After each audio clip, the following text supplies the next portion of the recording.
మానవత్వం లేదు నీకు. నేనేమంటాను, అయ్యా వంశీ తల్లి గారు, చెల్లి గారు, ఇంట్లో శిక్షేయండి అతనికి. ఒక మృగం, మీ ఇంట్లో ఉండేది ఒక క్రూర మృగం.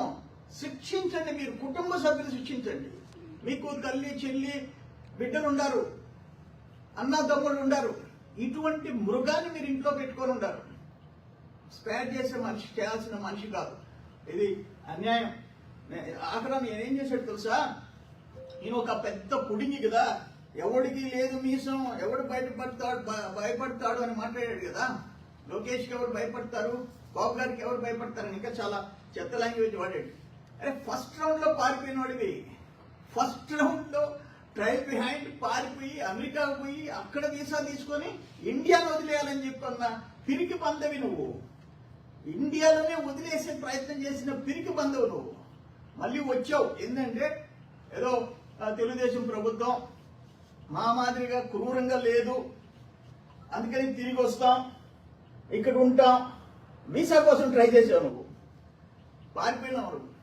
నువ్వు ఒక మనిషివే, నీకు ఫ్యాట్ ఎక్కువైంది, కొవ్వు ఎక్కువైంది, కొవ్వు. ఇప్పుడు ఆయన ఎట్లుందంటే టాప్ టు బాటం అట్టే ఉంది. ఆయన చంద్రబాబు చీటర్ కాదా? ఈరోజు సాక్షి పత్రికలో జగన్మోహన్ రెడ్డి స్టేట్మెంట్. ఏం కర్మయ్యా, ఎవరే చీటరు? నేను అడుగుతున్నాను. మద్యపాన నిషేధం అని చెప్పి జగన్మోహన్ రెడ్డి నెలకి 300-350 కోట్లు క్రేట్ కింద తీసుకొని దాదాపు 18,000-20,000 కోట్లు దోచుకొని మనుషుల ప్రాణాలు తీసావు. నాసిరకం మందు ఇచ్చి మనుషుల ప్రాణాలు తీసావు. నువ్వు చీటరా? చంద్రబాబు నాయుడు గారు చీటరా?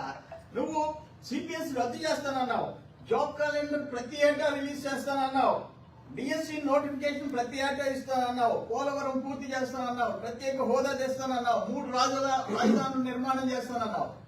ఏం ఒక్కటి నువ్వు చీటర్ చంద్రబాబు అని చెప్పేసి మాట్లాడతావా? నీవెంత, నీ బతుకెంత, నీ లైఫ్ ఏంటి? తల్లిని చెల్లిని ఇంట్లో నుంచి దూరం చేసుకున్నాడు నువ్వు. తల్లి చెల్లి నీ గురించి చెప్పిన విషయాలు వింటే నువ్వు కూడా నీ దగ్గర ఉండే వాళ్ళు అట్టే ఉండాలి. ఈ రోజు వల్లభనేని వంశీ అతను ఒక్కడు కాదు, ఇటువంటి వాళ్ళు నలుగురు ఐదుగురు చట్టానికి అతీతులు కాదు. ఊచలు లెక్క పెట్టాలా. రాష్ట్రంలో ప్రజలు గాని తెలుగుదేశం కార్యకర్తలు గాని కొంచెమైనా తృప్తిగా ఉండాలంటే అంటే లాస్ట్ 5 years అరాచకాలకి ఇప్పుడు మేము ఎన్ని కేసులు పెట్టించుకున్నాం? ఎంతమందిని నువ్వు జైలుకి పంపించావు? మా బాస్ దగ్గర నుంచి ఎంతమందిని పంపించావు? మేము అర్ధరాత్రి దాకా కూర్చోబెట్టావు, కోర్టులు బెయిల్ ఇస్తే బయట వచ్చావు. రేపు కూడా ఒక వాయిదాకి నేను తిరగాల చేయని తప్పులకి. అటువంటి ఎన్నో చేసావు. అందుకనే ఏంటంటే వాళ్ళేం అతిథులు కాదు, భారీ దోపిడీ చేసిన వాళ్ళు, భారీగా దుర్మార్గాలు చేసిన వాళ్ళు, కార్యకర్తల మీద చంపినోళ్ళు, కొట్టి చంపినోళ్ళు, చంపించినోళ్ళు, ఆస్తులు దోచుకున్నోళ్ళు, వాళ్ళు ఇంకా ఒక 4-5 ఉండరు.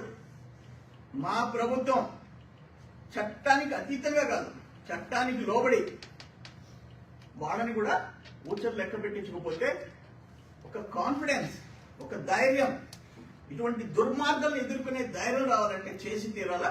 ఏదేమైనా ఈరోజు వల్లభనేని వంశీ జైలుకు పోవాలా. రాష్ట్రంలో ప్రజలు కోరుకుంటున్నారయ్యా. ఈ పశువు బయట ఉండకూడదు, జైల్లో ఉండాలా అని చెప్పేసి ప్రజలు కోరుకుంటున్నారు. మంచి శాస్త్ర అయింది. ఎట్లా పాపం ఇండియా నుంచి పారిపోవాలనుకున్నాడు, ఈ రోజు జైల్లో కూర్చోవాల్సిన పరిస్థితి వచ్చింది. అనుభవిస్తావు వంశీ, అనుభవిస్తావు. నువ్వు మనిషివి కాదు, నువ్వు మృగానికి. సార్ ఈ వంశీ అరెస్ట్ పై వైసీపీ నేతలు బొత్స, భూమన కరుణాకర్ రెడ్డి వీళ్ళు